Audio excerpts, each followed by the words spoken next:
a abrir, eh, voy a abrir el apunte para la clase de hoy. Y bueno, yo empiezo con el tema, digamos, como lo preparé, pero ustedes saben que me interrumpen las veces que quieran. Caro, especialmente si ve que me fui por las ramas o que no tenés micrófono. No, no te oímos. ¿Vos sí escuchás? Ok. Bueno, entonces me haces así si ves que me fui de tema. Sí, perfecto. Y cualquiera de ustedes, de más personas, si les parece que me fui de tema o si hay algo que no entendieron o ahí tienen preguntas, me interrumpen también sin ningún problema, porque a mí no me molesta para nada. Bueno, lo que yo pensé, digamos, hoy tiene varias partes. Empecemos por esta. ¿Lograron leer los textos bíblicos que les pasé? ¿Eran muchos? Porque una parte sería un ejercicio a partir de esos textos. Si no los leyeron, no tiene mucho sentido. Solo algunos. ¿Ok? Yo leí los obligatorios. Sí, que eran un montón así. Ah, no, yo tenía 2. ¡Ah! Bueno. Entonces vemos, por ahí podemos tomar algunos de esos y hacerlos juntos, juntas, o dejamos el ejercicio, pero podemos eventualmente tomar algunos y a partir de ahí trabajar en un ratito con el texto, porque la idea era que no sea todo teórico solamente los sábados tampoco, pero no importa. En realidad la idea de ese ejercicio, bueno, después hablamos de ese ejercicio. Hoy el tema, si ustedes se fijaron, es, o el título de la clase que es bastante, está llamado a provocar, es No creemos en la Biblia.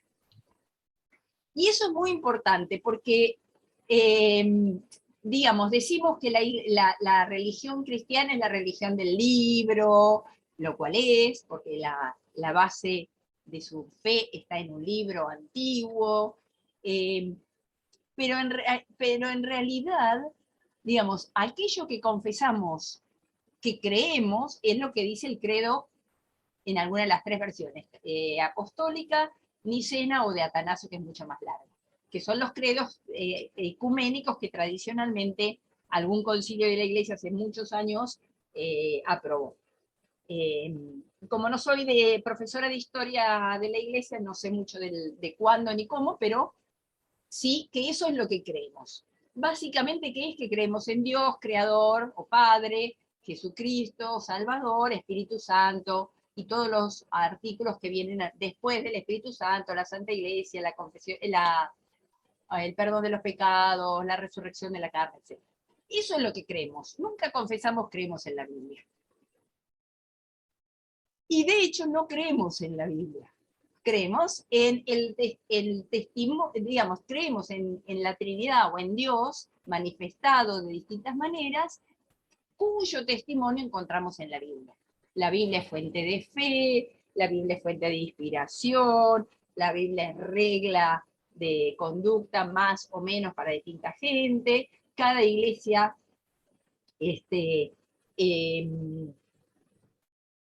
eh, quiero decir, enumera no, pero bueno, dice, hay una palabra mejor, pero dice en distintas palabras cuál es, cómo, digamos, lo que acepta de la Biblia, la reconoce, lo que fuera el término que usa, pero nunca decimos que creemos en la Biblia. Y a mí me parece que eso es muy sano, porque no creemos en la Biblia. ¿Y por qué me parece muy sano? Porque frente a los fundamentalismos, nos pone en otro lugar y se señala una diferencia en nuestra manera de entender la Biblia de la que tienen, por ejemplo, las personas fundamentalistas, que a lo mejor no dicen que creen en la Biblia, pero en realidad creen en la Biblia. Creen que cada palabra de la Biblia ha sido dictada por Dios y por lo tanto no tiene manera de ser cambiada. No es eso lo que creemos en la iglesia luterana, por lo menos en la mayoría de iglesias luteranas. Hay iglesias más conservadoras, hay iglesias menos conservadoras. Pero, y definitivamente no era lo que creía Lutero. Eso sí lo podemos afirmar. Entonces,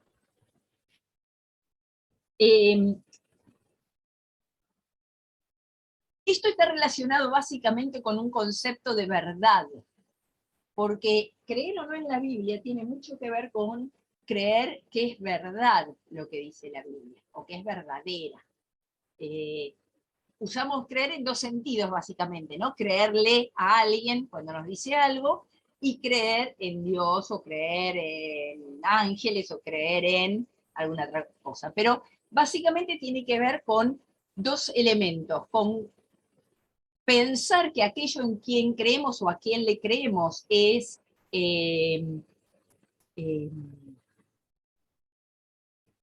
confiable, ese es el término que quería usar, es confiable, y segundo, porque confiamos, de alguna manera nos abrimos a esa verdad o esa palabra o lo que fuere, y establecemos una relación distinta que si desconfiamos. La Biblia es verdadera, pero no es verdadera en el sentido en que normalmente le damos a la palabra verdad. Y esa es un poco el argumento del artículo que ustedes leyeron de Míguez, que es la verdad bíblica. Y también es un poquito parte del argumento del otro material, en el principio era la palabra, un material de la Federación Luterana Mundial, que también plantea, bueno, lo que yo les di a leer es la parte que plantea un poco la cuestión de cómo lo veía Lutero, ¿no? Entonces, ¿qué creemos ya que no creemos? ¿Qué creemos sobre la Biblia ya que no creemos en la Biblia? Hasta ahora ya llevamos unas cuantas clases, 2 conmigo y 2 con Carolina, y ustedes la mayoría, bueno, todas, tienen algún contacto con la Biblia, aunque sea en el pasado y a través de la abuela, o en el presente, o como fuere, a lo mejor una relación tensa, si han dejado de creerle a la Biblia, etc. Pero estoy segura de que ya a esta altura pueden decirme algo sobre qué es la Biblia. Así que ahora las escucho y te escucho, Ian. ¿Qué es la Biblia para ustedes? ¿Cómo definirían si alguien que nunca tuvo en su mano una Biblia dice, ¿y eso qué es?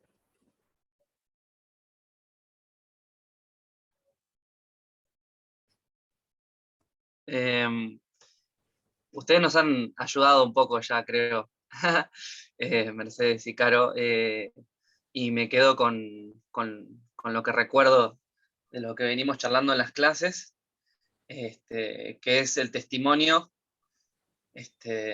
de hombres y mujeres, ¿no?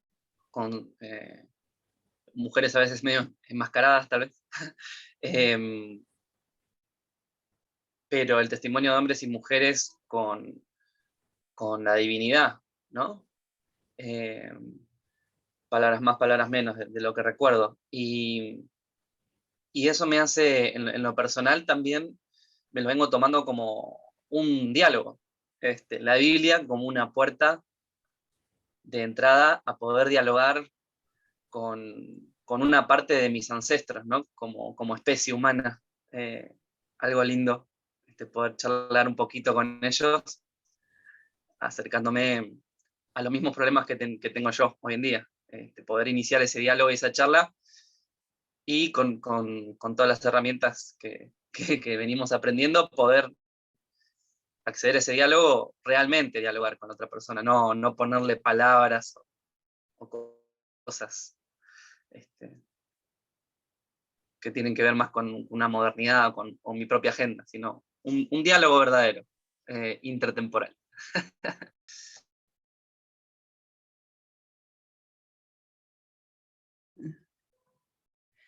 Para mí la Biblia es como, sí, testimonios de fe, pero como intentos humanos de explicar el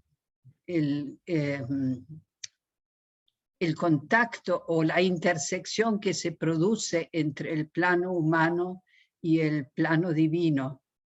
Y como en En la matemática, la intersección de dos planos es una recta. Ese sería el camino que Jesucristo nos marcó.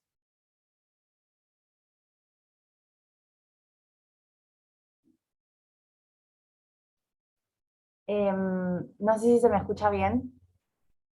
Bueno, me topo bastante seguido yo con esta pregunta de parte de, o sea, por mi entorno académico. Eh, y suelo responder, esta última semana en particular, llegué a esa conclusión, como decía Ian, por lo que nos fueron enseñando hasta acá. Y me encontré respondiendo algo así como que la Biblia es un relato, y, o sea, es literatura acerca de los testimonios eh, de experiencias divinas que tuvo un grupo de personas de una sociedad distinta a la nuestra. Y que haya sido una sociedad distinta a la nuestra no tiene, nada, no tiene ninguna categoría peyorativa en mi lectura. O sea, en mi lectura personal y en mi aprendizaje acá. Y bueno, me pareció interesante lo que decía Reni sobre la conexión y la intersección. Muy interesante.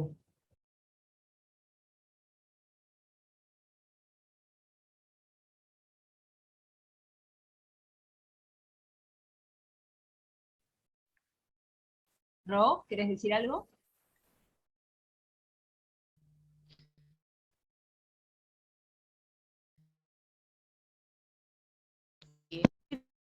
No sé si se me quedó medio mal internet, pero estoy intentando encontrar las palabras también, porque yo pienso la Biblia y también es como un poco lo explico.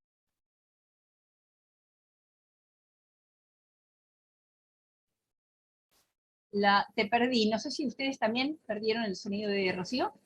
Sí. ¿Podrías repetirnos o querés escribirlo, Ro? Si ahí se me escucha bien,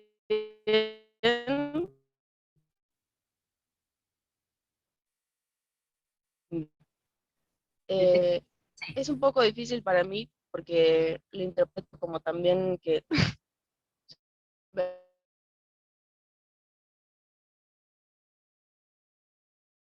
Uy, yo la perdí, ¿eh?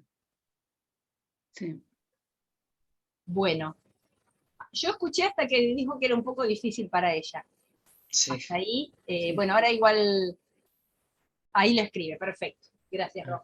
Bueno, una Está cosa muteada.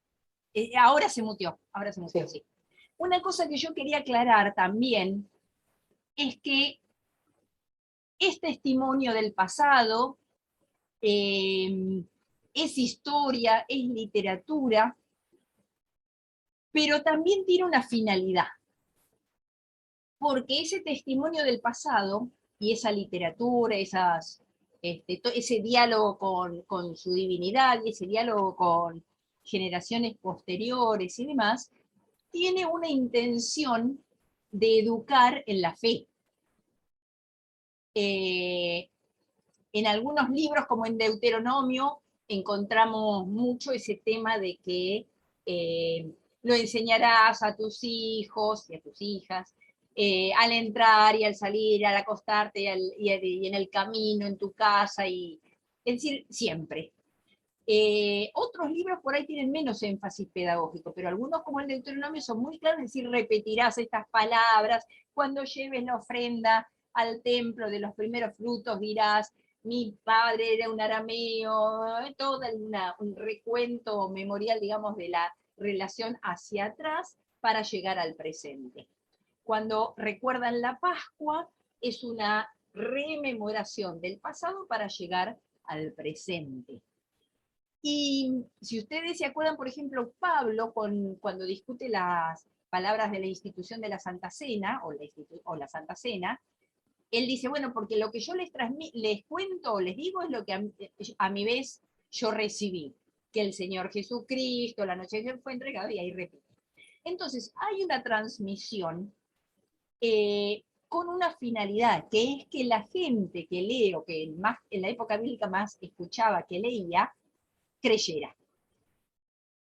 Es decir, el testimonio y el diálogo, la literatura, está en función de una proclamación. Y en ese sentido también para nosotros, para nosotras, es proclamación. Porque si no sería leer un libro de historia y decir, ah, mirá qué interesante era la vida de los antiguos. Pero hay un paso más que hacemos, que es decir, bueno, porque a ellos les pasó, yo puedo confiar que me va a pasar a mí también. Porque Dios ayudó a Abraham, yo puedo confiar en que también me va a ayudar. Porque Dios hizo un pacto con Israel y lo renovó con la iglesia, yo puedo confiar que lo renueva con cada uno de nosotros y nosotras cuando somos bautizados. Y creo que esa dimensión no hay que perderla, porque si no se convierte simplemente en un libro más. Y de hecho hay historias más interesantes que la Biblia en ese sentido. No deja de ser todo lo que ustedes mencionaron, pero también hay que darle el valor, sobre todo para la iglesia hoy, de una proclamación, un testimonio en función de que lleguemos a creer. Eso me parece que es importante para diferenciarla de otros libros, en los que tampoco creemos, pero que además no los leemos con esa finalidad. Ahora, cuando yo las y los escuchaba, pensaba qué diferente de la gente fundamentalista, o aún la gente de nuestra iglesia que dice, la Biblia es la palabra de Dios. ¿No? ¿Nos solemos decir es la palabra de Dios? Sí. De hecho, hasta en la liturgia decimos es palabra de Dios, ¿no? Que es una formulación compleja. Yo diría que verdadera, pero compleja. ¿Por qué? Porque de nuevo está la pregunta de qué significa que es palabra de Dios. ¿Significa que la dictó? ¿Significa que le dio la idea por ejemplo, tradicionalmente se piensa que el Pentateuco fue escrito por Moisés? Incluso previendo su propia muerte, describió su muerte, ¿no? Bueno, esa es la versión tradicional. Entonces, en ese proceso, es que Dios le dijo, bueno, esto es lo que quiero que escribas, y Moisés lo escribió. Eso quiere decir que es palabra de Dios. Quiere decir que es palabra de Dios porque a través de ella hoy nos habla. ¿Qué quiere decir? Acá hay muchas versiones, no hay una sola única. Yo tiendo a pensar que es palabra de Dios en tanto Dios nos habla a través de ella. Pero no en tanto esté dictando nada, porque me parece que no, ni responde a la verdad, ni nos sirve pensar que la Biblia fue dictada. Y por otro lado, es palabra de Dios en el contexto del culto, porque esa recitación o esa confesión es palabra de Dios, la usamos en el culto. Se lee el Evangelio, se proclama y se predica. Y esas dos cosas juntas forman la palabra de Dios. La palabra de Dios leída y actualizada en un sermón.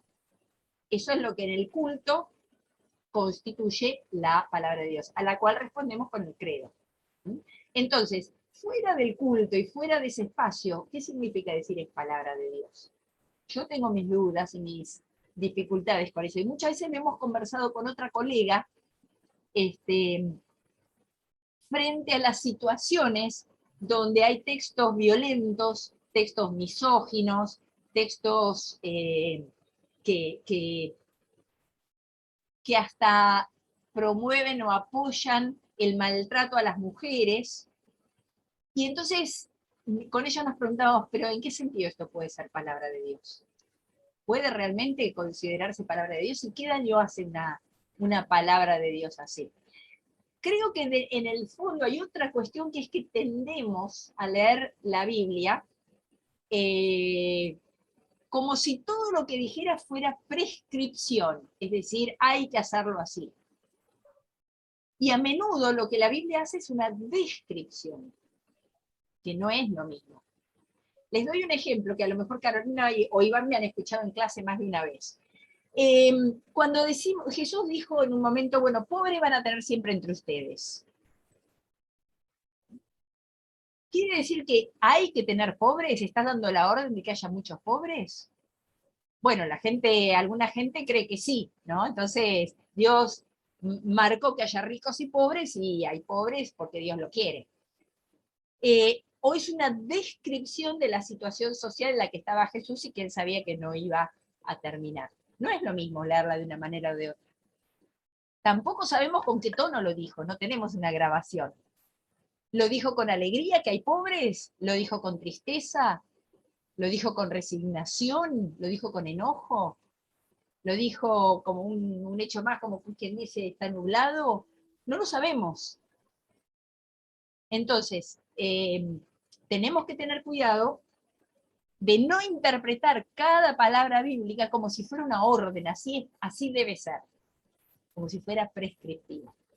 El ejemplo que yo les di es burdo, pero ayuda a poder ver que no es lo mismo verlo de una manera o la otra. Lo mismo con muchos relatos, sobre todo historias, porque el texto bíblico rara vez nos dice esto está mal, esto que pasó no era la voluntad de Dios. Nos lo dice de otra manera. ¿Cómo nos lo dice? Con el silencio de Dios, con la ausencia de Dios en ese texto o en esa situación, con ciertos adjetivos con los que la narración caracteriza a los personajes, a lo mejor con alguna descripción de lo que pasó después. Entonces hay que aprender a leer en el relato la evaluación, no tanto en las palabras en sí. Y después incluso decir, bueno, si para ellos estaba bien, no necesariamente eso significa que esté bien hoy para nosotros o para nosotras. O que haya sido normal. Por ejemplo, ahí en Proverbios hay un proverbio que dice, bueno, nosotros en castellano decimos la letra con sangre entra, ¿no? El texto bíblico dice, dale un palazo a tiempo al que está a tu cargo y entonces después no vas a tener tantos disgustos. Bueno, hasta, no sé, hasta alguna gente todavía cree que es así la manera de hacerlo. Mucha otra gente hoy dice, no, ¿cómo vas a estar castigando o enseñando a los golpes? Entonces, ven cómo si se toma como una observación es una cosa, si se toma como una orden, una prescripción, es distinto. Bueno, hago un minutito de pausa. Hola Horacio, de paso saludo, y leemos lo que escribió Rocío. Ay, pobre Horacio, estás en cama. Bueno, estás a la miseria, espero que se te pase pronto. Y Ro dice, lo describo como una... Estamos hablando de cómo, qué es la Biblia para cada una de nosotros. Lo describo como una colección de libros en distintos tiempos, en los cuales cada tiempo tuvo una conexión especial con Dios, que era necesario y muy útil y coherente para la época. Hasta habla sobre la lepra y sus diferencias con otras enfermedades de la piel para evitar exiliar gente por confusión. Efectivamente, evitar exiliarla por confusión, pero tampoco evitar, o sea, también evitar incluirla si estaba en una situación de impureza, ¿no? Bien, entonces, uh-huh. Sí, claro. A mí me gusta decir como que es palabra de Dios en lenguaje humano, ¿no? Entonces, es el único lenguaje que nosotros conocemos, ¿no? Porque decir es palabra de Dios, como vos decías al principio, queda como que, bueno, Dios vino y dijo esto, así tal cual, y así tal cual hay que hacerlo, porque obvio, es Dios, ¿no? Que yo que voy a discutirle a Dios, no, digamos. Pero si yo pienso que es palabra de Dios, en lenguaje humano, en cultura humana, en nuestros términos, a mí me cierra más como cuando vos hablás con una amiga, con un amigo, y por ahí te cuenta la experiencia que tiene, y vos decís, bueno, me parece bien esta experiencia para vos, a mí la verdad que no me sirve. O por ahí te cuenta otra experiencia, y vos decís, ¿sabés que me pasa lo mismo? Entonces, no es que todo lo que te cuenta tu amigo va a estar perfecto y va a coincidir con lo que a vos te pasa. Pero en algún punto puede haber una empatía, diríamos hoy, ¿no? Y me parece que eso es un poco lo que pasa con la palabra de Dios, ¿no? La distancia geográfica y en tiempo es tan grande que hay cosas que no entendemos. Y por otra parte, a veces, por eso digo, recalcaba lo de palabra de Dios en lenguaje humano, que creo que lo dice Croato también, ¿no? Esto de, ¿cómo sé yo que esas son justo las palabras que dijo Jesús? Que es un tema larguísimo y debatidísimo por teólogas y teólogos. Nadie estuvo ahí para grabar a Jesús. ¿Cómo sé yo que justamente esa fue la palabra que usó y que dijo? Entonces digo, es complejo a veces atenerse tanto al literalismo de las palabras sin poder entender lo que está en el fondo, ¿no? También tenemos entre nosotros metáforas, ¿no? Cuando una mamá le dice a un chico, te comería besos, nadie se imagina que la mamá le va a pegar un mordiscón al bebé, ¿viste? La idea es que está expresando otra cosa. Entonces, poder descubrir eso otro es lo que hace significativa nuestra comunicación. Y eso no lo aplicamos a la Biblia. No lo aplicamos. Entonces, no, dice tal cosa, tiene que ser tal cosa. ¿Por qué no? Bueno, hasta acá. Gracias, Caro, muy útil. Muy útil. Bueno, entonces, no creemos en la Biblia, a diferencia de otros grupos que, bueno, que por lo menos creen que la Biblia, como recién hablábamos, ha sido dictada por Dios, palabra por palabra, y por lo tanto no puede tener errores, no se equivoca. El término técnico es la inerrancia, que quiere decir que no tiene errores, que no erra. Entonces se suele hablar de la doctrina de la inerrancia de la Biblia. Todo esto tiene que ver con las posturas fundamentalistas. Y entonces la idea hoy era un poquito hablar del fundamentalismo, explicarles de dónde viene y después avanzar con otras cosas. Y para eso voy a compartir pantalla porque tengo algunos apuntes ahí que pueden servirnos. Avísenme si lo ven. ¿Lo ven bien? Sí. Sí.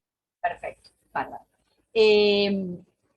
Bueno, entonces, primer cosa, solemos hablar en singular del fundamentalismo, pero en realidad hay muchos fundamentalismos. Hay fundamentalismos cristianos, islámicos, europeos, norteamericanos, distintos a los nuestros, y también dentro aún de un mismo país hay un señor que se llama Heinrich Schäfer, que hizo un estudio en los 80 de distintos grupos fundamentalistas en Guatemala. Y él nota que tienen diversas posturas. Él encuentra en ese momento en Guatemala 4 grupos diferentes, o 4 posturas, con diversos grados de recursos materiales y simbólicos, diversos grados de educación, por ejemplo, clase alta, clase baja, y distintos grados de postura política frente al gobierno. Entonces, él llega a la conclusión de que no hay un fundamentalismo, hay muchos. Y la pregunta que a él le interesa, que yo la puse acá en una nota al pie, es sobre las dinámicas específicas de las modernidades en cuestión de las cuales se generan condiciones idóneas para el desarrollo del fundamentalismo. Esa no es nuestra pregunta. Por lo tanto, yo no avancé por esa línea. Me imaginé que a Gabriela le interesaría mucho y por la cara de Ian también, pero no eran cosas que para esta clase nos sirvieran tanto. Pero sí el punto de que no hay un solo fundamentalismo. Hay varios, muchos. sí que tiene que ver con la absolutización de convicciones religiosas centrales, tiene que ver con la lucha por el poder dentro de un núcleo que puede ser la propia comunidad, puede ser ahora los partidos políticos buscando una elección, etc. Entonces, no son tampoco tan inocentes como a veces creemos. Es decir, no es solo una postura sobre la Biblia, es una postura sobre convicciones religiosas centrales en función de un programa político, que puede ser partidario o no, pero que está por detrás. Y yo creo que en los últimos años, con los fundamentalismos cristianos en América Latina, evangélicos en América Latina, hemos visto mucho más explícitamente esa relación con el poder, ¿no? Desde en distintas manifestaciones del poder. Desde, por ejemplo, unos años atrás, un par de años atrás, hubo fundamentalistas en Río de Janeiro que se dedicaron a atacar templos umbanda y los destruyeron. Porque se ve que creen que Brasil es católico, cristiano, evangélico, no sé, pero bueno, no umbanda. Hubo a su vez personas de otras fes cristianas, entre ellas una colega mía luterana, una pastora que se llama Luz Marina Campos García, que se dedicó con otra gente a ir a ayudar a reconstruir esos santuarios umbanda. ¿Por qué? Porque dijo, bueno, si son movimientos cristianos los que destruyeron eso, tienen que ser movimientos cristianos los que den otra señal y ayuden a reconstruir. Con lo cual también recibió una carga de violencia bastante considerable de esos fundamentalismos que habían destruido los santuarios en el primer lugar. Entonces, no siempre se dirigen solamente hacia el exterior, también en esa búsqueda de poder atacan o reprimen todas las voces internas. Y toda la discusión en la Argentina y en otros países sobre derechos sexuales y reproductivos, por ejemplo, ha mostrado mucho cómo esos fundamentalismos tienen una dimensión de búsqueda de poder bastante considerable. Entonces, esto por un lado para darnos cuenta de que no son solamente una postura sobre la verdad bíblica, sino que a partir de la verdad bíblica buscan otros anclajes. Históricamente, las raíces del fundamentalismo se remontan hasta el siglo XVIII. Antes de esa época, la Biblia había sido tomada muy literalmente. Vamos a ver un poquito después que había 4 lecturas. Gabriela ya preguntó sobre el Midrash, esa es una del tipo de lecturas, pero había 4 tipos de lecturas. Ustedes, si leyeron lo de la Federación, también habrán visto ahí que menciona que Lutero se posicionó en contra de 3 de las posturas medievales, aceptó la literal, pero se posicionó en contra de las otras 3 porque consideró que en realidad le hacían decir al texto lo que ellos querían. Entonces, había una conciencia de que el texto podía ser interpretado de distintas maneras, pero no de una manera histórico-crítica, hasta el siglo XVIII. En el siglo XVIII tenemos que pensar que también empieza a haber una cantidad de otros fenómenos, especialmente en Estados Unidos. Inmigración, corrientes críticas, el iluminismo, etcétera, etcétera, que lleva a que alguna gente empiece a sentir que el mundo, tal como lo conocía, está desapareciendo. Y parte de eso que va desapareciendo es la religión como la conocía. Entonces, la razón humana empezó a tener un peso en el protestantismo evangélico que hasta ese momento no tenía. Y se mostró sobre todo en el calvinismo, los movimientos puritanos y la revitalización de la fe a través de tradiciones que querían preservar o restaurar los valores cristianos, pero que no encontraban cómo hacer. Entonces, el fundamentalismo nace como un movimiento cristiano evangélico. conservador, obviamente, porque busca conservar los fundamentos. No nace en el catolicismo, no nace en otros movimientos. Es típicamente, hoy, por lo menos en sus orígenes, un movimiento de evangélicos. ¿De dónde surge la palabra? En el siglo XX, alguna gente evangélica, entre 1910 y 1915, empezó, a partir de esta inquietud por la lectura humanista de la Biblia y de la pérdida del poder o del peso de la religión en la vida social, hay dos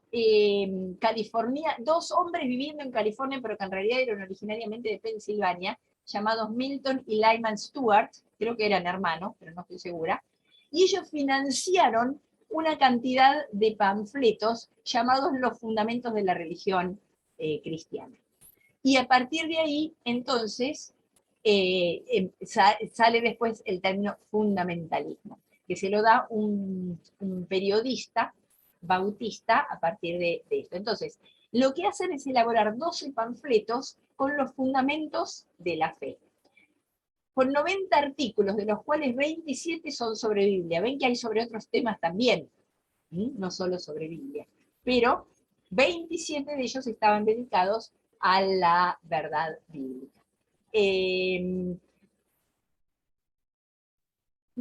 Déjenme ver si encuentro acá en mi apunte, porque hay un libro católico en castellano de un sacerdote explicando el fundamentalismo. Y ahí él enumera, me parece, a ver si lo copié, un par de... no. Bueno, entre ellos él mencionaba también, por ejemplo, la concepción virginal de Jesús, como uno de los temas fundamentales, la inerrancia bíblica 1 y la concepción virginal de Jesús 2. Por supuesto, la resurrección, y en los movimientos fundamentalistas, si alguna de ustedes conoce más del fundamentalismo, lo va a conocer mejor incluso que yo, toda la perspectiva de la segunda venida de Jesús, el rapto, que es que Jesús va a llevarse a la gente aceptable, entre las comillas se lo pongo yo, ¿no? Aceptable, y va a dejar al resto quemándose en el infierno. Entonces, estos son algunos de esos principios fundamentales que tienen que ver sobre todo con, en nuestro caso, con lo que importa sobre la Biblia. Y acá hay 5 principios que, acá los encontré, miren lo que andaba buscando. El más importante es la infalibilidad de la Biblia en todo lo que enseña. Es decir, que no contiene errores, que de ninguna manera puede contenerlos, ni históricos, ni científicos, ni teológicos. Por lo tanto, si hay algo que no concuerda con lo que creemos, hay que buscarle otra explicación, pero nunca va a estar equivocada. Segundo, la concepción virginal y nacimiento de Jesús. Tercero, la muerte de Cristo en la cruz por nuestra expiación, expió los pecados de la humanidad, sustituyó a la humanidad. Cuarto, la resurrección física y corporal de Jesús, y obviamente que los muertos resucitarán. Y finalmente la parusía, la segunda venida, especialmente con el rapto. Bien. Preguntas hasta ahí, no sé si puedo contestar todas, porque no he leído mucho de los fundamentalistas, pero si hay alguna y puedo, contesto, y si no, por lo menos queda la pregunta. Como tengo la pantalla, los y las veo de costado chiquitos, así que si alguien quiere hablar, saque el micrófono, o sea, abra el micrófono y hable nomás, no espere que vea la mano.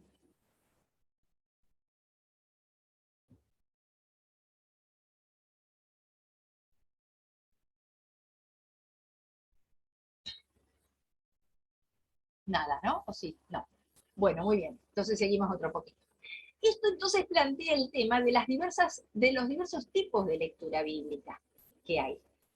Porque en realidad, explicitados o no, hay varios tipos de lectura bíblica.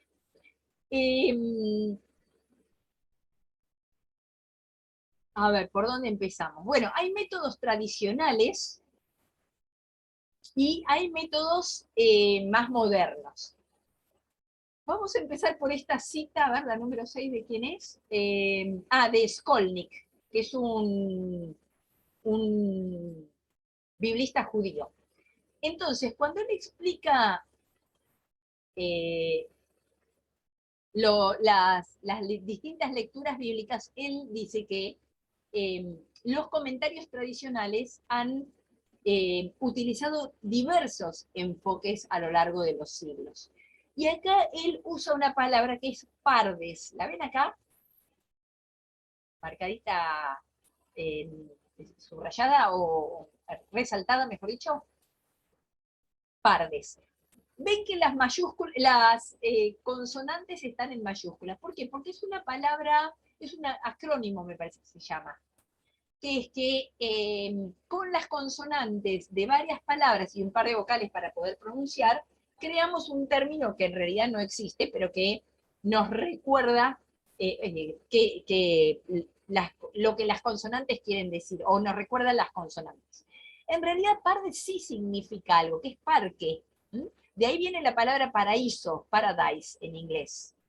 Entonces, es una palabra de origen persa, pero así como acrónimo no significa lo mismo. ¿Qué quiere decir? La P o la PA es de Peshat, que es un tipo de lectura, estamos hablando de lectura tradicional judía. La R es de Remes, la D de Derash, de donde es la misma raíz que Midrash, del que preguntaron el otro día, y la S para Sol. Entonces, no vamos a entrar en cada una, pero básicamente lo que significa es que hay una primer lectura literal, hay una lectura alegórica, hay una lectura ética o moral, y hay una lectura mística posible de cada texto. Esto no es solo judío, es también la lectura medieval cristiana, contra la que Lutero reacciona. Entonces, una lectura literal, que sería Peshat, la primera, una lectura alegórica. Una lectura alegórica quiere decir que, bueno, cuando dice esto está queriendo decir tal otra cosa.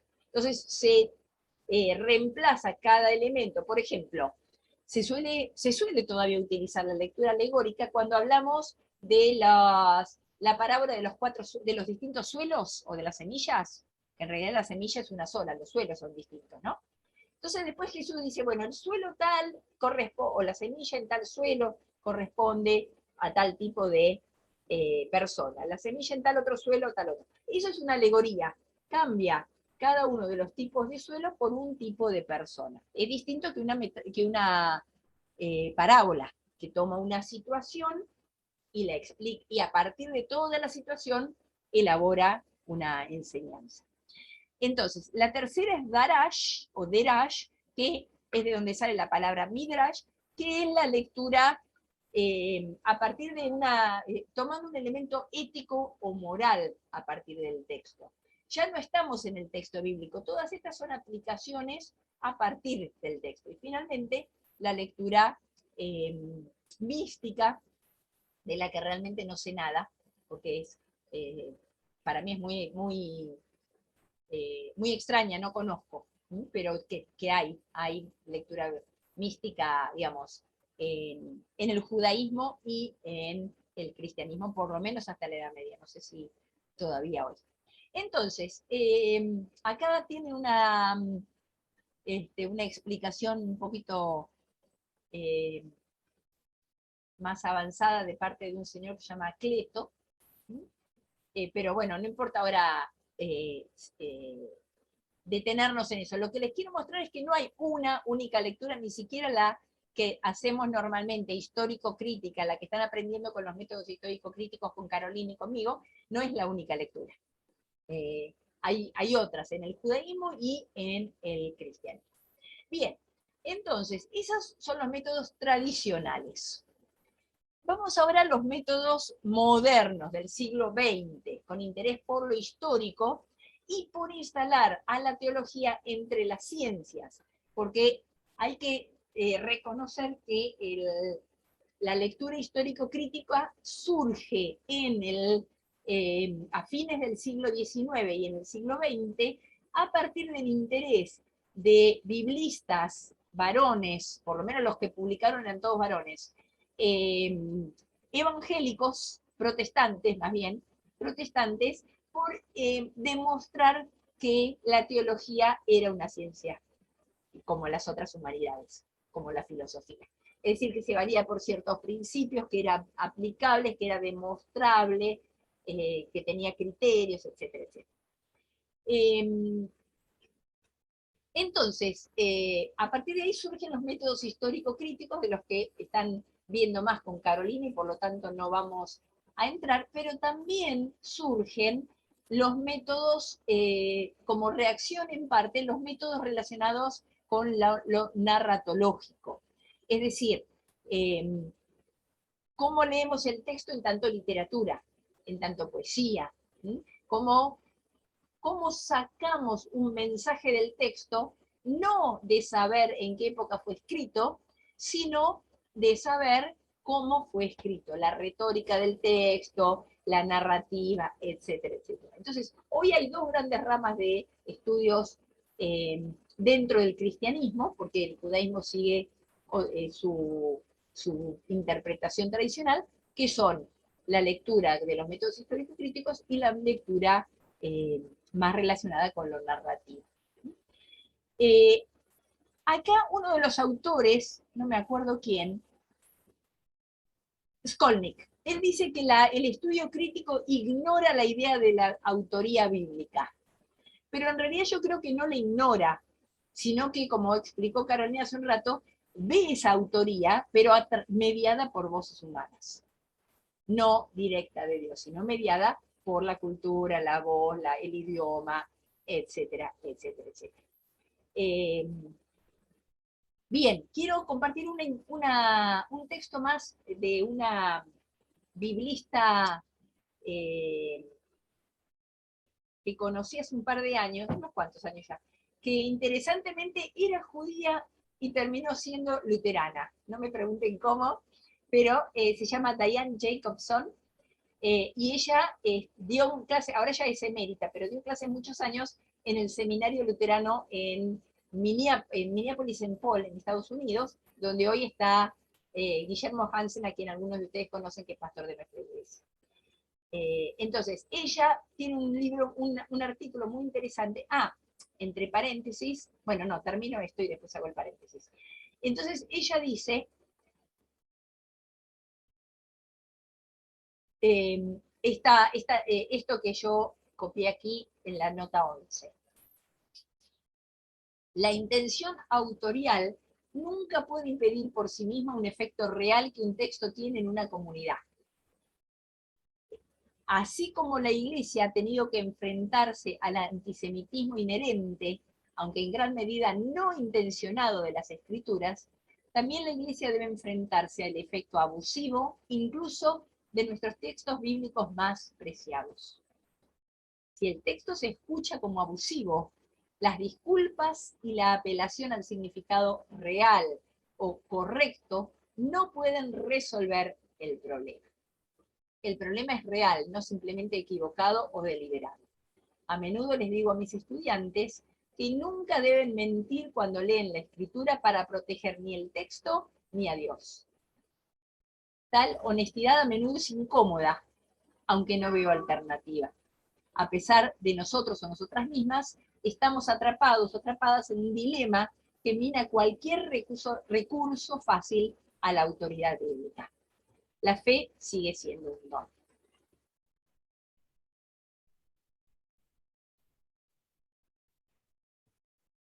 Bueno, yo creo que es un texto muy lindo, que tiene mucho, ¿no? En primer lugar, que la intención autorial no impide el efecto real del texto. Esto me parece que es muy importante porque como correctivo a los métodos histórico-críticos llevados al extremo. Saber cuándo fue escrito un texto, cómo fue escrito, cuántos redactores pudieron intervenir, qué tradiciones pudo haber tomado Mateo o Lucas o cualquier autor para el texto, no reemplaza el mensaje, nos ayuda a entenderlo, pero no reemplaza, no alcanza para entender el mensaje del texto. Es muy importante para no hacer transposiciones ahistóricas, etcétera, pero no evita, digamos, tiene que tener por finalidad que el texto tenga un efecto real sobre una comunidad. Y ese efecto puede ser benigno o maligno, puede ser salvífico o puede ser perjudicial. Así como la Iglesia se ha tenido que enfrentar al antisemitismo, por ejemplo, de textos como el Evangelio de Juan, que habla de los judíos, cuando en realidad está hablando de algunas autoridades judías, porque judíos eran todos, pero termina interpretándose antisemitamente, con parecer, ven, los judíos mataron a Jesús. De la misma manera, así como hay una lectura antisemita, no necesariamente intencional en la escritura, hay otras lecturas perjudiciales. Hay lecturas perjudiciales contra las mujeres, hay lecturas perjudiciales contra los niños, las niñas, por algo Jesús tuvo que decir, dejen que vengan a mí. Hay lecturas perjudiciales contra los pueblos extranjeros, en particular Canaán, cuya tierra tomaron. Hay lecturas perjudiciales, por lo menos si se la lee así a primera vista, contra las personas de la diversidad sexual, etcétera, etcétera, etcétera. Hay muchos grupos que pueden sentirse perjudicados. Frente a eso, ¿podemos defender a Dios o al texto así sin más? No. Lo que ella está diciendo es no podemos. Lo cual plantea otro problema. Entonces, ¿cómo recurrimos a la autoridad bíblica cuando no podemos defender el texto? Y por eso ella termina diciendo la fe sigue siendo un don. Porque realmente poder llegar a la fe a través de textos tan complejos y tan teñidos por nuestras perspectivas humanas no es sencillo. Es incómodo, pero como ella dice, no hay alternativa, por lo menos para nosotros o para nosotros. La alternativa me parece está a veces en leer el texto con otros textos. Decir, bueno, sí, este texto dice esto, pero tal otro texto dice tal otra cosa, y también es parte del texto bíblico y no una lectura única. Ella está estudiando, este es parte de un número de una revista que trabaja justamente sobre el tema de la autoridad bíblica. A partir de Oseas 2, que es el texto de cuando Dios le da la orden a Oseas de casarse con una mujer, que el texto llama de prostituciones, pero es un término muy complejo porque también se refiere digamos, a toda conducta sexual de la mujer que no encaja en el patrón establecido por el patriarcado. Entonces, bueno, es muy difícil qué significa el término, si habla de prostitución o no, etc. Pero plantea justamente la pregunta sobre la violencia para con las mujeres en este texto y en otros. Entonces, me pareció que era un texto muy interesante como para cerrar esta primera parte de la diferencia entre las lecturas, porque hay muchas, lecturas bíblicas, por ejemplo, luteranas, y las lecturas fundamentalistas. Voy a dejar de compartir pantalla en el momento. ¿Hay preguntas o comentarios? ¿Reacciones?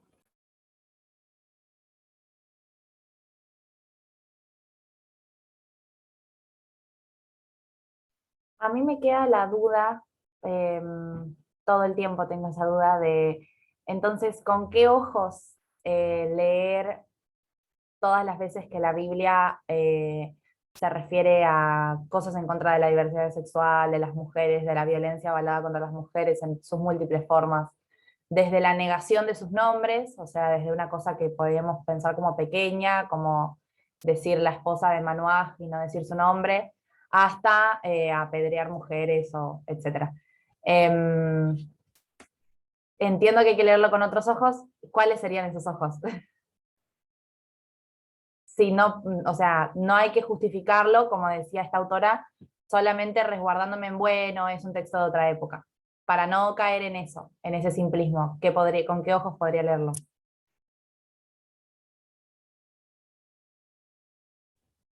Bueno, ¿quién le quiere contestar a Gabriela? ¿Caro? Yo en general trato de apelar a lo que es la libertad de las hijas y los hijos de Dios, ¿no? A nuestra propia conciencia, ¿no? Me parece que si uno trata no sé si suena muy anticuado por ahí para los jóvenes, díganme, pero si uno trata de vivir en la gracia, eh, y, y usa de su libertad, eh, no sé si hay mucho margen para equivocarse. Y bueno, yo trato de guiarme un poco por eso. A ver, todo el resto de personas que son luteranas, ¿qué le van a decir a Gabriela? Ah, yo soy católica y no sirve. Son más luteranos de lo que crees, Caro. Bueno, está bien.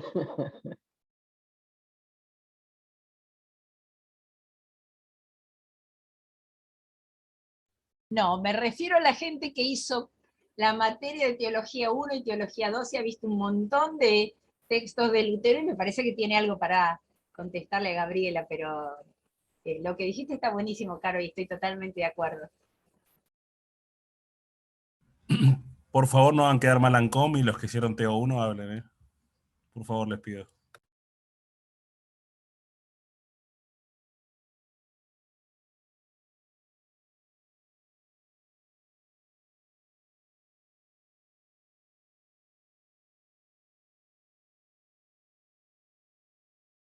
Bueno, está bien. Ah,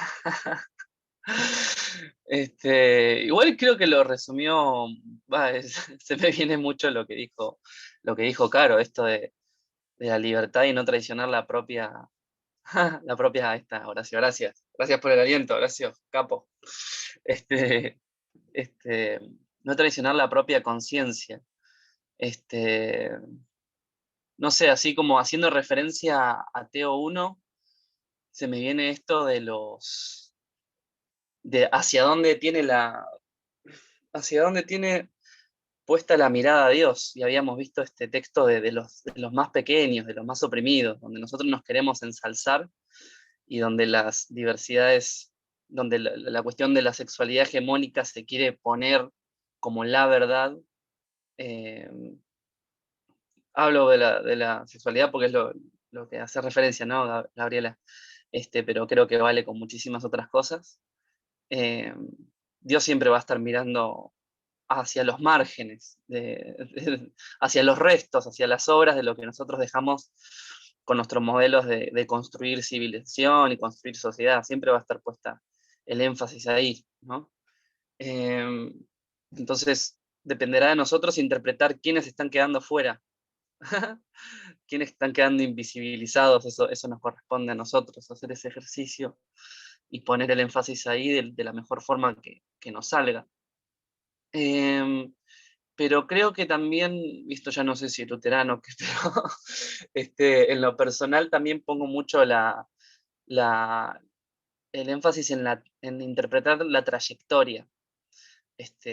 Por ejemplo, con respecto a la diversidad sexual, poner énfasis en los que están en esos versículos también, poner en diálogo los pasajes de apedreamiento, de invisibilización de las mujeres o lo que fuera, en los pasajes que sí traen a la luz otras diversidades sexuales, como sucede con los eunucos, por ejemplo, ¿no? Aquellos que le fueron mutilados las partes o lo que fuera, y ver cómo hay partes creo que de Isaías o Jesús mismo, que dice que van a poder entrar en el templo. En un momento no se los dejaba entrar en el templo, y después, post-exilio, había muchos eunucos, por lo que había sido las diferentes actividades de los babilonios, creo que, y los dejan entrar, ¿no? Es decir, hay como diferentes diversidades, solo que hay que saber cómo leerlas, que van apareciendo. La cuestión de la apertura, ¿no? Es decir, si Jesús hizo entrar a la mujer, al inmigrante, al que venía de otro credo, de otra religión, bueno, seguir esa trayectoria, esa semilla, centrarnos más en la trayectoria de inclusión que tiene la palabra, y poder aplicarla lo más que uno pueda para que ese abrazo de Dios llegue a todos, ¿no? ¿Puedo comentar, Mer, un poquito? Yo creo que es muy importante poder identificar que por lo menos desde la confesión luterana el énfasis siempre va a estar puesto en hacer teología desde la cruz. Y eso es muy, muy, muy clave, digamos. Acá estamos cruzando Biblia con confesionalidad, Biblia con teología sistemática, es interdisciplinar, pero es muy importante esa interpretación desde la cruz. Lutero va a distinguir entre hacer teología, los teólogos, hoy tenemos que decir teólogos y teólogas, por supuesto, de la gloria, y teólogos y teólogas de la cruz. Desde la gloria lo hace desde un lugar propio. Desde la cruz lo hace desde Cristo, desde la cruz, ¿no? Entonces, no importa cuál es tu mirada sobre la igualdad de género, lo que importa es la cruz, ¿no? Es decir, en el texto bíblico vamos a encontrar textos que van a hacer énfasis en que no hay hombre o mujer, griego, hebreo, y también que la mujer tiene que ir detrás del hombre. ¿Con cuál texto te vas a quedar? Bueno, si uno ve el ejemplo de Jesús, está bastante claro qué hizo Jesús con respecto a las mujeres. Te vas a encontrar con textos que hablan entendiendo los niños de una manera o de otra. Bueno, ¿qué hizo Jesús? Vas a tener textos que hablan de los extranjeros de una manera y de otra. Bueno, ¿qué hizo Jesús? Parece que en el ejemplo de la cruz está la clave para poder interpretar y para pensar desde dónde uno hace teología. Y eso es clave para nosotros. Es lo no negociable, digamos, dentro de la teología luterana. No podemos hacer teología desde otro lado que no sea de la cruz. Porque si no tenemos que tomar todo por igual. Y no es que haya partes que valgan menos de la Biblia, pero justamente la perspectiva histórico-crítica nos permite identificar que fue escrito en un tiempo, en un momento, en un contexto. Y a la hora de hacer teología, eso tiene que ser algo muy importante, y desde dónde tiene que ser. Pero bueno, más o menos, no quiero meterme mucho en la clase, pero me parecía muy importante que no dejemos pasar eso. Gracias, Iván. ¿Alguien más quiere decir algo?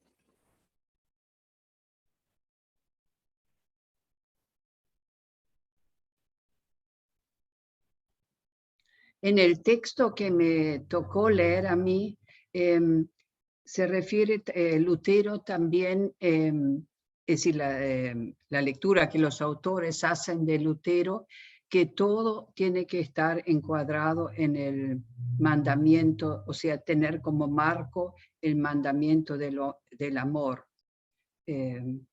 Para Lutero, todas las prescripciones del Viejo Testamento solo son válidas si cumplen ese mandato del amor. Eso.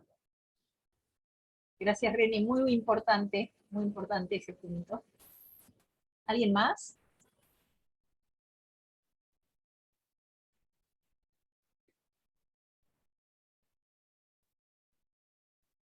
Bueno, tenemos a uno enfermo y a otra con problemas de internet, así que eso, sospecho que no vamos a escuchar mucho de ustedes hoy, pobres, pero estoy segura que están pensando en, digamos, si conectamos lo que dijeron Ian, Carolina, ahí está, Ian, Reni y Horacio lo hicieron ya al curso y por lo tanto vieron todos estos temas en Teología 1, ¿no? Y en Teología 2.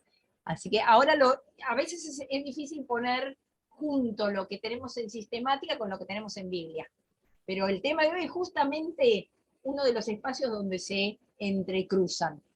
Yo, para resumir lo que dijimos hasta acá, de esta pregunta diría, Ian te dio un elemento que es el de ver la trayectoria y verlo con otros textos bíblicos. Carolina te dio un elemento muy importante, ella habló de la libertad. En términos luteranos, por eso yo estaba esperando a ver si alguien lo decía, hablamos mucho de ley y de evangelio. Es decir, una palabra de Dios puede convertirse en ley en el sentido no de que sea un mandato, sino en el sentido de que nos cuestiona.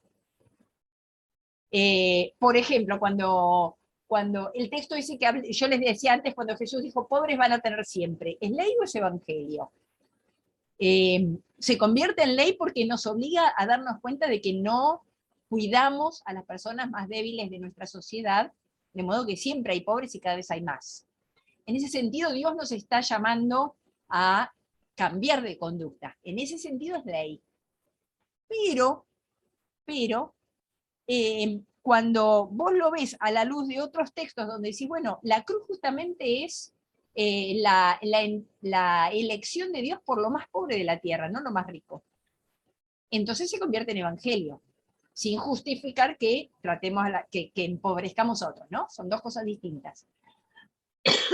Entonces, un mismo texto puede ser ley o puede ser evangelio, pero lo que Carolina puso en términos de libertad en la jerga luterana es la gracia. Por eso yo estaba esperando a ver si alguien de los que había hecho el curso decía, claro, estamos hablando de gracia. Entonces, pero yo hablé de la gracia. Sí, de porque la libertad de la gracia. Claro, porque la libertad me parece que no o se puede convertirse en libertinaje, pero no es la libertad de hago lo que quiero y decido yo lo que yo quiero, sino yo me excusé por si no sabía hasta dónde los jóvenes manejaban este lenguaje por ahí un poco teológico de la gracia como decía Reni, como el amor de Dios, ¿no? Exacto. Entonces, no hago lo que quiero porque quiero, hago lo que quiero guiada o bajo el paraguas de la gracia, ¿no? Es decir, mi directriz, lo que me va a guiar siempre, es tener a Jesús. Yo, para mí, Carolina, lo que hago es preguntarme, ¿qué haría Jesús acá en este momento? ¿No? Entonces, me pasa por ahí, para hacérmela fácil, todo este discurso, me digo, che, ¿qué haría Jesús en este momento? Bueno, dale, hace lo mismo. No siempre me sale, otro problema. A nadie, pero... Entonces, ¿ven cómo hay criterios? Y lo que Reni agregó es muy importante también, porque el criterio de Lutero con respecto a toda la escritura es lo que proclama a Cristo, o lo que trae a Cristo. Lo que trae a Cristo es superior al resto. Lo que proclama a Cristo es superior al resto. Antiguo o Nuevo Testamento, las dos. Entonces, ¿qué hizo Lutero? Eso lo vieron en el texto en el principio era la palabra, ¿no? El segundo texto que leyeron. ¿Qué hace Lutero?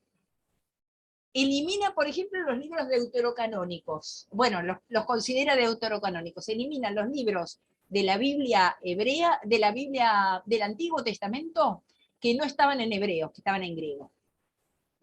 Los dos de Macabeos, Tobías, Judith, algunas partes de Daniel y de Esther, Susana, y no me acuerdo de alguno más. Los elimina, los deja en la Biblia como deuterocanónicos, de menor valor, lindos para leer, importantes, pero no inspirados. ¿Sobre qué base lo hace? Sobre creer que la Biblia fue inspirada, en tanto, digamos, estaba relacionada con el hebreo y el arameo. Y los libros posteriormente producidos en griego consideró que no. Puede haber estado equivocado o no, pero digamos, como principio hermenéutico, fíjate que tenía la suficiente libertad como para decir, estos libros no son bíblicos. Porque para él el principio no era que estuviera en la Biblia entre tapa y tapa, sino lo que lleva a Cristo. Y en el Nuevo Testamento hizo lo mismo, no sacó, pero pasó al fondo del Nuevo Testamento las cartas, la carta de, bueno, Santiago, que no es una carta, Santiago. es un sermón, y Hebreos, que tampoco le gustaba. ¿Por qué? Porque aplica un criterio hermenéutico para interpretar a la Escritura. Entonces se siente con la suficiente libertad para mover textos bíblicos a otra parte del canon y de menos relevancia al final de la Biblia, no los sacó, pero los puso al final junto con Apocalipsis. Y él lo llamaba, a Santiago la llamaba la epístola de paja. ¿Por qué? Porque él decía que la Biblia es como una cuna que nos trae a Jesús, y que acuna a Jesús. Pero en la cuna también hay paja para sostenerlo. No es todo Jesús. Está la cuna y está Jesús. Entonces, hay cosas, hay textos que sostienen a Jesús y hay textos y que están ahí, pero que no son Jesús, o que no transmiten la palabra de gracia, de libertad, de evangelio, si lo queremos llamar así, de la misma manera que los otros. Entonces, sin querer, muchas veces, yo creo que todas las personas tenemos un canon dentro del canon.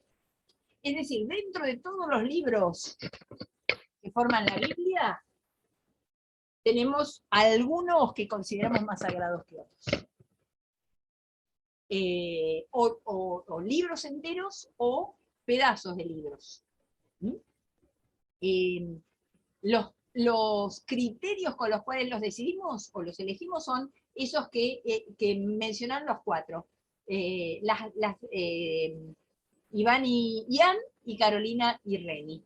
El amor como criterio, la gracia como criterio, la libertad a partir de la gracia, qué habría hecho Jesús, la cruz.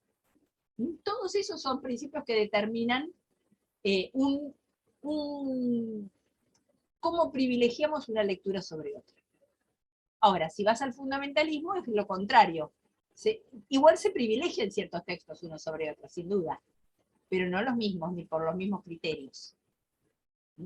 Entonces, ahora, como la cita de Diane Jacobson con la que terminé, estamos atrapadas en un dilema que mina cualquier recurso fácil a la autoridad bíblica. No hay un recurso fácil de decir, la Biblia lo dice. La Biblia dice muchas cosas. De todo tipo de cosas dice. Y dice una cosa no solo dice, por ejemplo, tenés 3 textos sobre los 10 mandamientos que no coinciden totalmente, sino que puede llegar a decir una cosa y la contraria.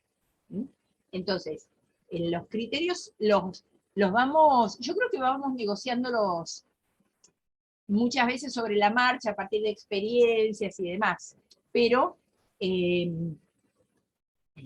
hay ciertos criterios muy teológicos que, en nuestro caso, para ser bien luteranos, son los que estas 4 personas mencionaron: Carolina, Jan, Iván y Reni, en el orden en el que hablamos.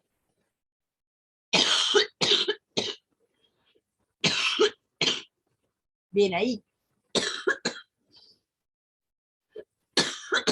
Iván les pasó el link al video del 12 de mayo, que ustedes ya vieron porque es la clase de Octavio, me imagino. Y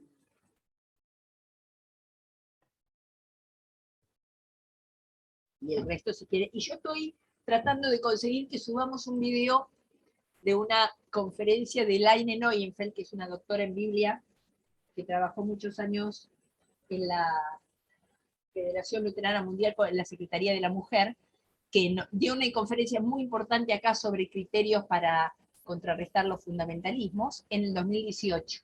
Y yo la tengo acá en mi compu y estamos viendo cómo subirla. Lo que pasa es que me explicó Ezequiel que si la subimos al curso, le sacamos mucho espacio a otras cosas. Entonces estamos viendo de subirla al canal de YouTube que tiene el IPC, que hace mucho que no usamos, y entonces a partir de ahí poder ver. Y si no, lo subiremos al IANCOM, por si les interesa esa conferencia, porque justamente, y si pueden leer portugués, el artículo de Wanda Dijfeld, que yo puse como literatura sugerida, también es muy importante, es una doctora en teología, ella hace teología sistemática, es decir, justamente los escritos de Lutero, la teología de la cruz, no Biblia, pero desde ahí van a tener un muy buen análisis también de la lectura fundamentalista o la lectura luterana. Bueno, son 11:25, tendríamos que hacer un corte. ¿Hay alguna pregunta, antes de cortar, alguna pregunta más sobre este tema? ¿Sobre algo de lo que dije o algo de las lecturas? Si no, cortamos y volvemos y hacemos otra cosa. Yo no tengo más preguntas incisivas, pero bueno, les quería agradecer igual por sus respuestas muy contundentes y completas. Nos ayudan a todos, a todas, porque justamente nos ayudan a poner, a juntar nuestra teología luterana con nuestra Biblia, ¿no? Eso es muy importante. Yo no sé si tengo una pregunta para que sea contestada o planteada mínimamente, ¿no? Con eso me conformo. Pero con los textos que nos están haciendo leer, es como que me interpela esto de no ser como antisemita o supersesionista, porque yo estaba muy contento con mi nueva posición de tener a Jesús como clave hermenéutica para leer la Biblia, pero a veces me preocupo de, de nada más quedarme con eso y no ver cómo Jesús está inserto en su cultura y habla a los judíos y fue judío de su época, ¿no? Entonces es como que el Nuevo Testamento vuelve a cobrar una relevancia, que yo venía diciendo, sí, todo es Jesús y todo lo voy a leer a la luz de sus palabras nada más. Lo cual en parte sigo, pero me pregunto si desde la posición luterana vemos en las palabras de Jesús una revelación distinta a la de los hombres y mujeres que leemos en la Biblia, ¿no? Es decir, sobre las palabras de Jesús, que están escritas por las comunidades de la época y todo, ¿no? Con las que él tuvo algún contacto a través de los apóstoles o lo que fuera, que se defina. Pero tomamos las palabras de Jesús, perdón, voy a reformular la pregunta. La misma definición que aplicamos a la Biblia, que venimos problematizando, ¿no? Con la pregunta de Mercedes, ¿no? Al principio. ¿Aplican a las palabras de Jesús o le damos una connotación de revelación distinta dentro de la Biblia? Esa sería como mi pregunta, que no hace falta que sea contestada. Si es que se entendió.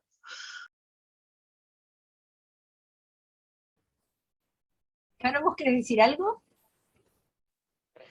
Sí, hay un tema que dentro de los estudios bíblicos que se llama ipsissima verba Christi en latín, que es el tema de las mismísimas palabras de Jesús, ¿no? Entonces, los biblistas se han planteado con esto que, ¿se acuerdan que decíamos el otro día, ¿no? De quiénes son los que escriben estos textos, son comunidades, guardamos copias de copias, los primeros textos tienen por lo menos 30 años después de la muerte de Jesús, nosotros tenemos la experiencia de lo que es contar, transmitir y retransmitir, y cómo las cosas a veces se van tergiversando. Entonces este tema hace que no tengamos certeza de cuáles son las mismísimas palabras de Jesús. En una época se hablaba de que la única palabra que se sabe posta a posta que era de Jesús era Abba. Bueno, después parece que la ampliaron un poquito más. Los biblistas se pusieron a laburar fuerte y dijeron, che, vamos a ampliar esto porque se nos viene la noche y nos quedamos sin laburo. Entonces dijeron, bueno, muy bien, pero eso sería tema para otro día. Lo que digo es que las comunidades, decíamos hace un rato, cuentan esta experiencia de fe, ¿no?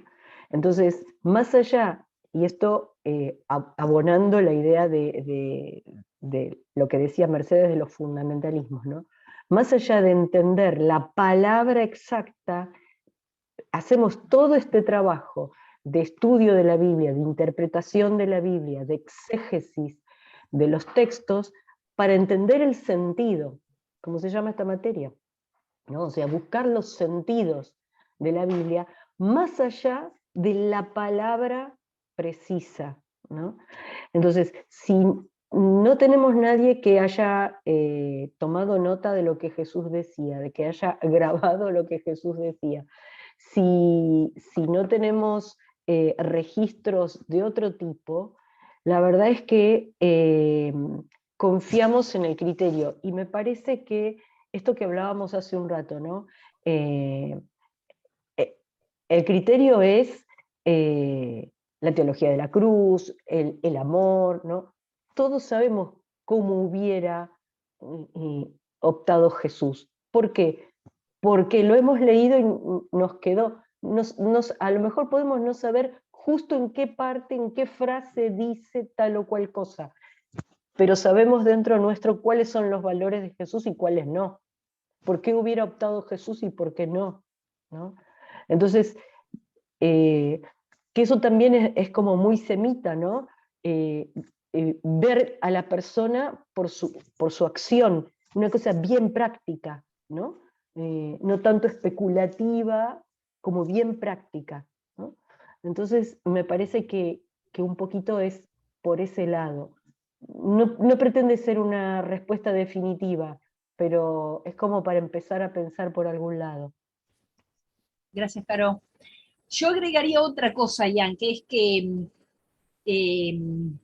bueno, varias cosas te podría decir. Una es que, aparte de que no sabemos exactamente qué palabras dijo Jesús, también está el hecho de que Jesús era judío hablando con judíos y judías.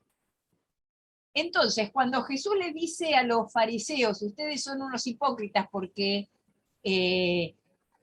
no hacen lo que piden a la gente que haga, no es lo mismo cuando se lo dice Jesús, que es uno de ellos, que cuando se lo decimos nosotros. Cuando los evangelios, Mateo sobre todo, habla de cómo Jesús va a ser causa de división dentro de una misma familia y demás, está hablando de un asunto interno. No está hablando de cristianismo y judaísmo como dos religiones como son hoy. Está hablando de diversos grupos judíos, algunos de los cuales seguían a Jesús, otros no, otros iban al templo, otros no, tenés Qumran, tenés un montón de sectas. Entonces, no solamente no sabemos exactamente qué dijo Jesús, sino que además hay que leer los textos dentro de un contexto todo judío, donde lo que dicen es muy distinto, se lee muy distinto cuando es una crítica propia que cuando es una crítica ajena. Finalmente, hay que considerar, no lo vamos a hacer ahora porque no nos da el tiempo, a lo mejor a lo largo del curso podemos, cómo, digamos, para la Iglesia hoy, la separación del judaísmo es lo más normal. Somos dos religiones distintas, dos pueblos distintos. Para la Iglesia del Nuevo Testamento, lo normal era que los y las seguidoras del camino o de Jesús eran parte del judaísmo. La gran lucha fue, o el gran quiebre fue justamente que la Iglesia empezara a no ser judía, con Pablo y otros, no solo Pablo, ¿no? Entonces, hay que mirarlo desde el árbol dentro del cual se injerte el cristianismo, que es el árbol del judaísmo, es muy distinto que verlo como dos corrientes que son paralelas, que, bueno, como sabemos, se tocan allá en el horizonte, ¿no? La otra respuesta, y ya con esto termino lo que yo puedo decir al respecto, es que Lutero en este sentido es muy peligroso, porque Lutero, con su hermenéutica, o su, digamos, de aceptarla a Jesús, aprobó e incentivó la persecución de judíos y musulmanes. Entonces, en este sentido, los escritos de Lutero realmente son peligrosos y vergonzosos. Yo estaba buscando, mientras Carolina hablaba, hay un pequeño librito. Yo estaba buscando si la Federación tenía un texto cortito al respecto, porque ha trabajado este tema, no solamente porque nos preocupa como luteranos y luteranas, sino porque ha entrado en diálogo con el judaísmo. Si encuentro algún material breve y al punto, y sobre todo si lo encuentro en castellano mejor, si no, en inglés se los voy a subir como lectura adicional para quien quiera. Pero en este sentido hay que tener cuidado porque Lutero justamente, ¿ven? Ahí le erró mal, porque para él debían convertirse todos al cristianismo, judíos y musulmanes, y como no lo hicieron, entonces apoyó la persecución. También podés buscar otros autores y autoras, sobre todo europeos y especialmente alemanes y alemanas, post Segunda Guerra. Y ahí necesariamente el tema del antisemitismo, post Auschwitz, etcétera, se hace muy explícito, porque es sin duda una problemática importante. Estaba pensando en Dorotea Sölle, que tiene varias cosas escritas muy lindas, y que tuvo que empezar por partir de la base de que sus padres habían colaborado con el régimen nazi, ¿no? Iván, estás muteado, ¿eh? El libro de va. Dorothy Selle, El representante, es un librazo que tiene que ver, es una resignificación cristológica de muchos textos bíblicos y a partir del cual hace teología ella. Es excelente. Y después el tema de la gracia en Bonhoeffer, el precio de la gracia.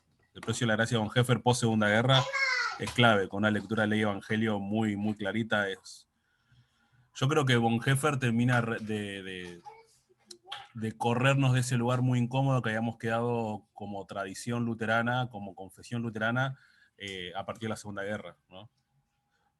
No hay que olvidarse que para Hitler, lamentablemente, para lo que dice la historia es eso, para Hitler el ciudadano tenía que ser ario o luterano, ¿no? El luteranismo era una cuestión, él toma textos de Lutero para justificar todo lo que pasa, ¿no?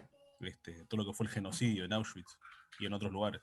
Entonces es muy importante Bonhoeffer, que es asesinado el día previo a que las tropas rusas entren a Berlín, ¿no? Encima. Ejecutado por el ejército. Pero lo que él escribe desde la cárcel, pero sobre todo lo relativo a la gracia, la vuelta que le encuentra a partir de lecturas de Lutero. Creo que la sistemática de la teología luterana hoy es gracias a Bonhoeffer. Y Dorothy Selle tiene ese libro, El representante, que es una maravilla. Se los recomiendo mucho. Parece que ahí hay pistas. Yo creo que, respondiendo a lo de Ian, los evangelios no escapan a lo que dijo Mercedes, no creemos en la Biblia. Es texto bíblico también. Digo, para responder así bien puntual. Es decir, que vos dijiste, bueno, ¿los evangelios también? ¿No creemos en los evangelios? En algún punto creo que estabas preguntando eso. Y sí, no, en el texto no. En el mensaje y en el evento de la cruz sí. Pero no en el texto, en la hoja, en la tinta que está puesta ahí. Claro, lo loco es que no llega a través del texto, ¿no? Es como difícil hacer ese ejercicio, pucha. Me quedo con eso y con, como para resumírseme, como para poner un poco de manto de gracia. Jesús siendo judío sí puede hacer chistes de judíos. Exacto, exactamente. Bueno, ¿necesitan un recreo breve?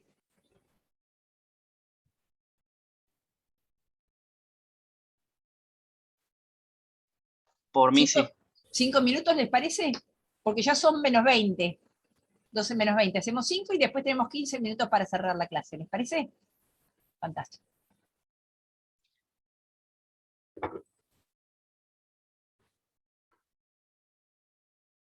Bueno, muy bien. Esperamos un minutito faltar. Vayan agarrando sus Biblias mientras tanto.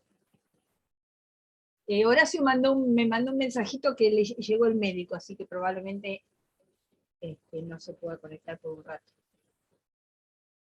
Bueno, mejor llega a los últimos minutos. Entonces, a ver, mientras... ya están, bárbaro. Si Horacio y Rocío están por ahí, avisen y les paso un texto. Entonces, Ian, te voy a dar un texto que es 1 Corintios 7, 20 al 31. Gabriela, te voy a dar eh, 1 Timoteo 6, 1 al 6. Acá, todavía en la última parte de la Biblia lo vas a encontrar. Reni, le voy a dar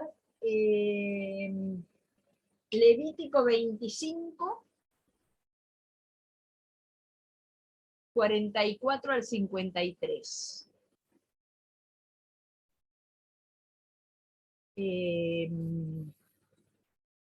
Bien. ¿Ro, estás por ahí?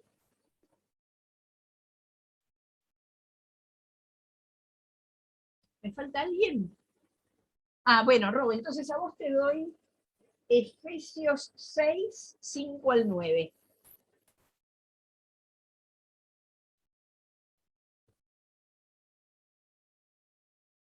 Y Horacio supongo que no está.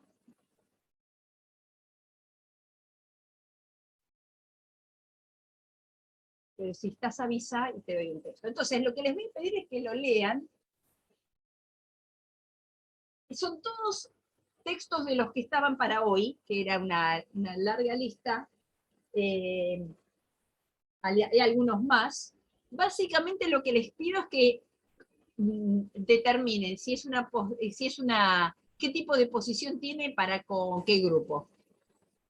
A raíz de todo esto que hemos estado hablando, es un texto que es aceptable, es un texto que hay que revisar, es pro dignidad de la persona, es discriminatorio, da por sentado que el orden social establecido está bien, lo cuestiona.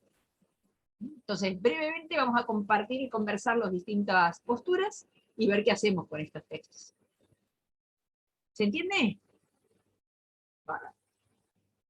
Les doy 3 minutos. Si necesitan más, les doy un poquito más.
Bueno, ¿necesitan más tiempo?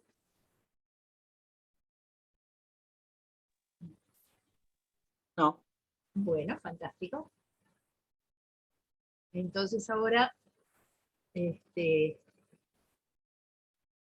idea es compartir un poquito brevemente la impresión de su texto, si estaría entre los textos que afirman una posición liberadora, de gracia, de libertad, o lo contrario, si de alguna manera justifican algún tipo de opresión. Bueno, mis versículos fueron 1 Timoteo, el 6, del 1 al 6,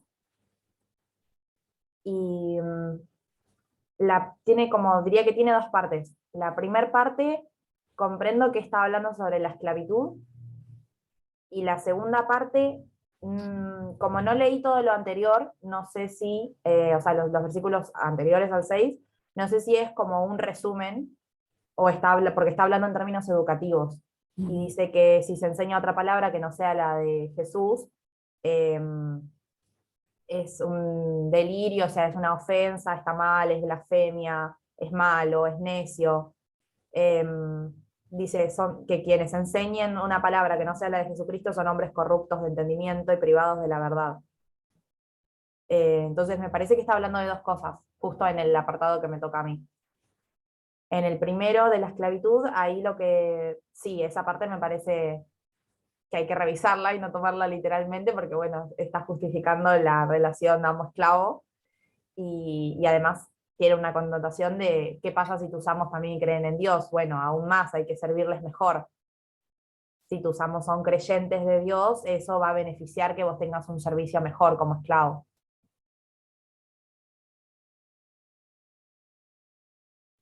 Gracias. Jan, Reni, Rocío.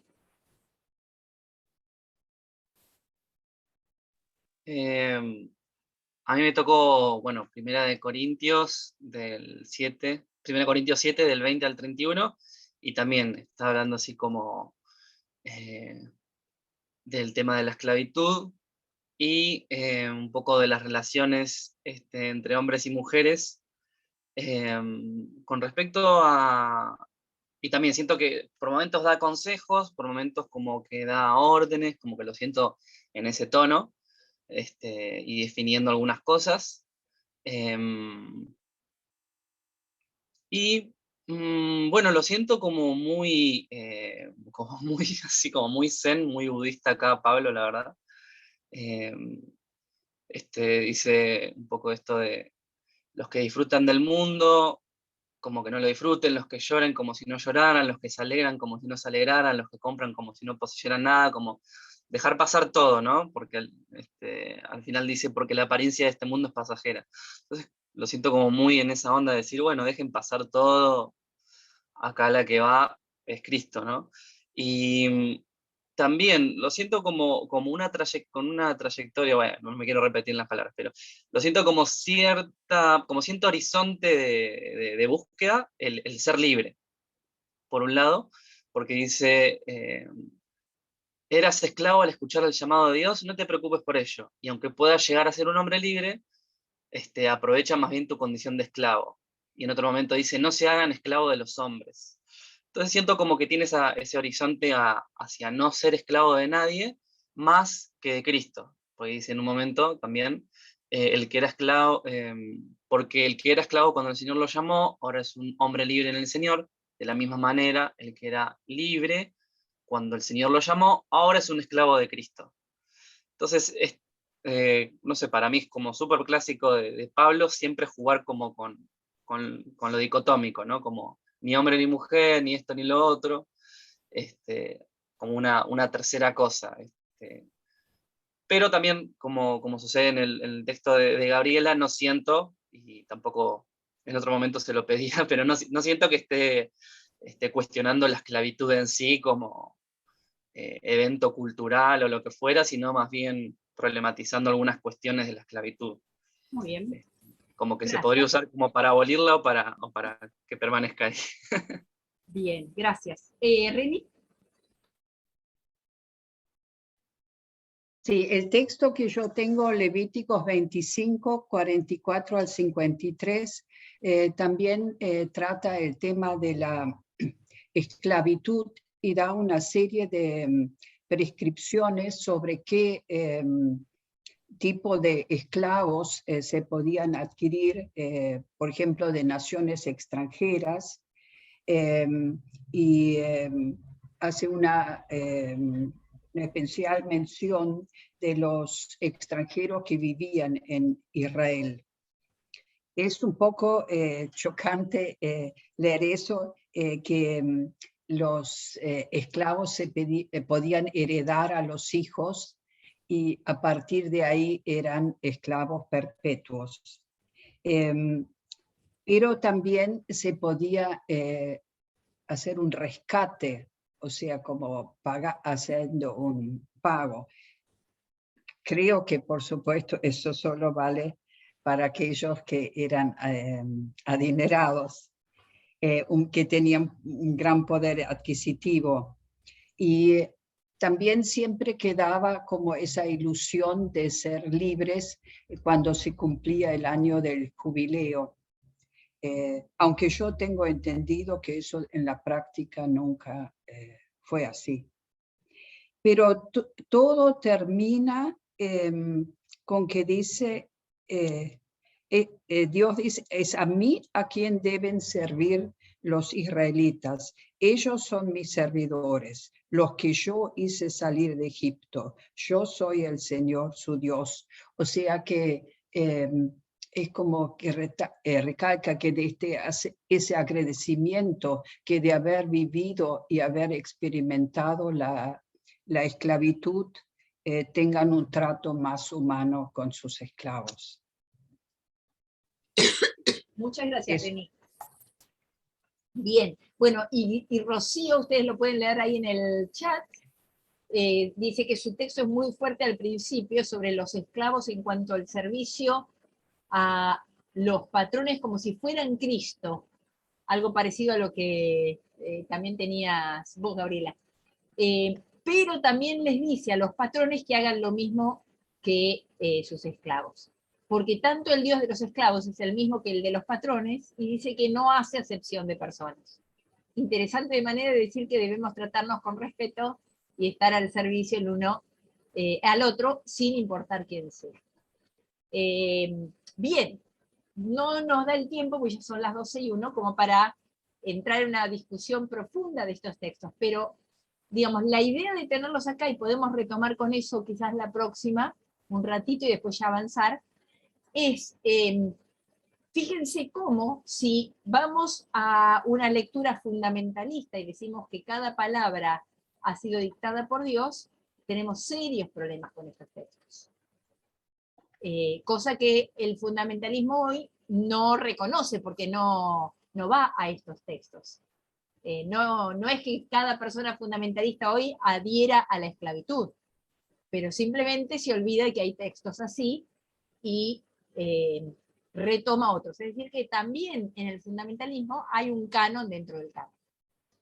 La idea es cómo trabajamos estos textos, entonces ustedes tienen ahí otros textos en la página, sobre todo, por ejemplo, Gálatas 3, 28, donde lo que dice básicamente es que a partir del bautismo no hay ya diferencias. Mejor dicho, las diferencias se mantienen. El esclavo sigue siendo esclavo, la esclava, la persona libre, el varón, la mujer, pero ya no tienen valor frente a Cristo ni a la comunidad. Entonces, ahí tenemos un principio hermenéutico por sobre todas estas recomendaciones que hay que entender en su contexto y demás. Si nos da el tiempo, en algún momento las veremos. Si no, bueno, en otra ocasión volveremos a estos textos. Bien, ¿alguna pregunta de cierre así súper urgente?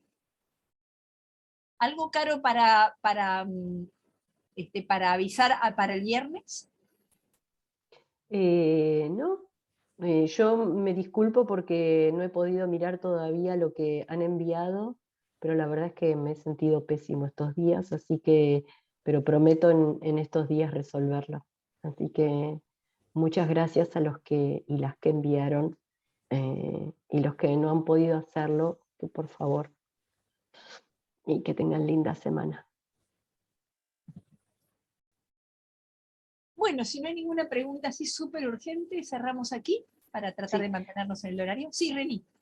Quería preguntar si el texto este de fundamentalismo que nos mostraste lo vas a subir. Puedo, no es un texto súper prolijo, son notas No que es- yo fui tomando y es todo Sí. copiado, casi todo copiado y pegado de otras fuentes, pero sí lo puedo subir, como no. Sí, Bien. Hoy no porque tengo el estudio a la tarde y quiero, pero sí. y mañana Sí. tengo bautismo, pero en la semana lo subo, les debemos también una hojita de, digamos, con toda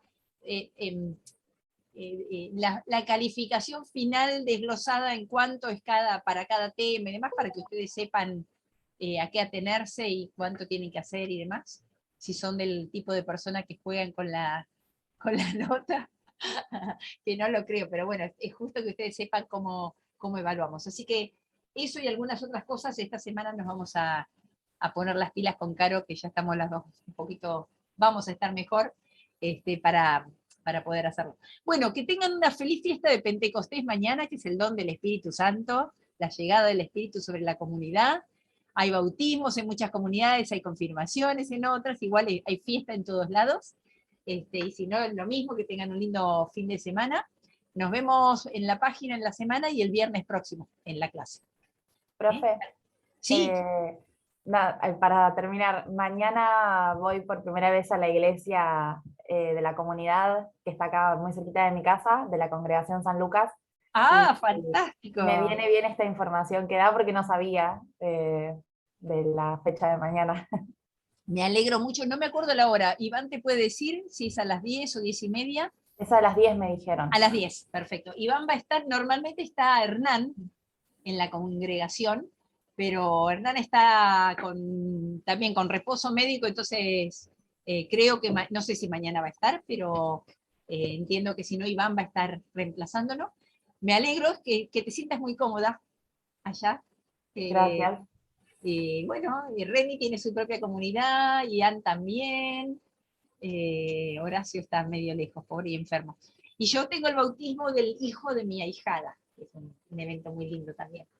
Así que va a Y ser por muy... supuesto están todas y todos invitados esta tarde a los estudios bíblicos, Sí, que allí vamos sí, a hablar sobre Pentecostés justamente. Así que si quieren profundizar un poquito más y no están muy cansados, entonces allí vamos a estar. efectivamente. Por internet, bueno, creo que Yo le pasé el link, pero si no, se los paso ahora por las dudas.